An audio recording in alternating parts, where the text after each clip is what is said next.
Again Yahweh's anger burned against Israel, and he moved David against them, saying, "Go count Israel and Judah." The king said to Joab, the captain of the army who was with him, "Now go back and forth through all the tribes of Israel, from Dan even to Beersheba, and count the people, that I may know the sum of the people." Joab said to the king, "Now may Yahweh your God add to the people, however many they may be, 100 times, and may the eyes of my lord the king see it. But why does my lord the king delight in this thing?" Notwithstanding, the king's word prevailed against Joab and against the captains of the army. Joab and the captains of the army went out from the presence of the king to count the people of Israel. They passed over the Jordan and encamped in Aroer on the right side of the city that is in the middle of the valley of Gad, and to Jazer. Then they came to Gilead and to the land of Tatim Hodshi, and they came to Dan Jain, and around to Sidon, and came to the stronghold of Tyre, and to all the cities of the Hivites, and of the Canaanites, and they went out to the south of Judah at Beersheba. So when they had gone back and forth through all the land, they came to Jerusalem at the end of 9 months and 20 days.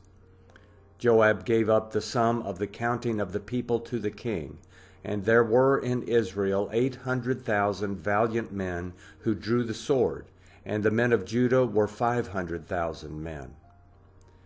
David's heart struck him after he had counted the people. David said to Yahweh, "I have sinned greatly in that which I have done. But now, Yahweh, put away, I beg you, the iniquity of your servant, for I have done very foolishly."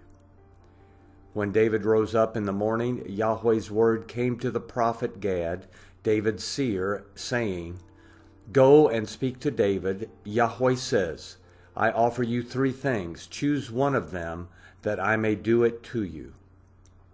So Gad came to David and told him and said to him, "Shall 7 years of famine come to you in your land? Or will you flee 3 months before your foes while they pursue you? Or shall there be 3 days' pestilence in your land? Now answer and consider what answer I shall return to him who sent me." David said to Gad, "I am in distress. Let us fall now into Yahweh's hand, for his mercies are great. Let me not fall into man's hand."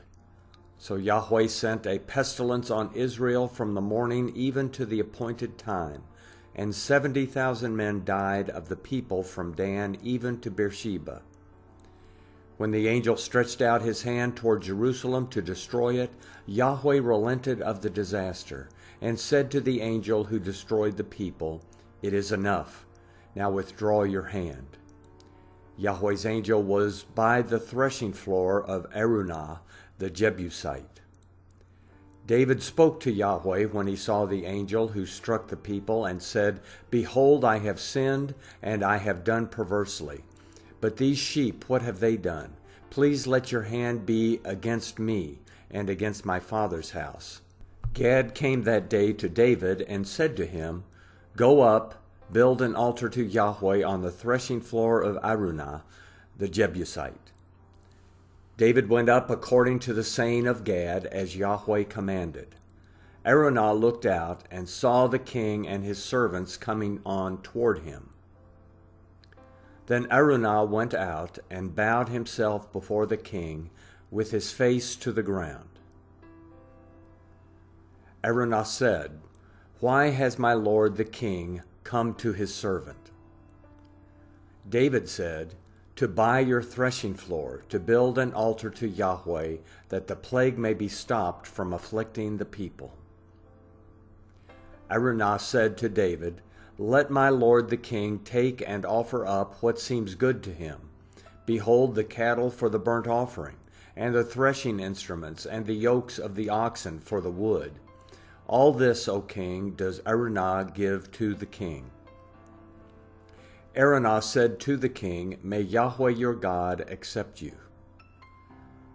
The king said to Araunah, "No, but I will most certainly buy it from you for a price. I will not offer burnt offerings to Yahweh my God, which cost me nothing. So David bought the threshing floor and the oxen for 50 shekels of silver. David built an altar to Yahweh there and offered burnt offerings and peace offerings. So Yahweh was entreated for the land, and the plague was removed from Israel.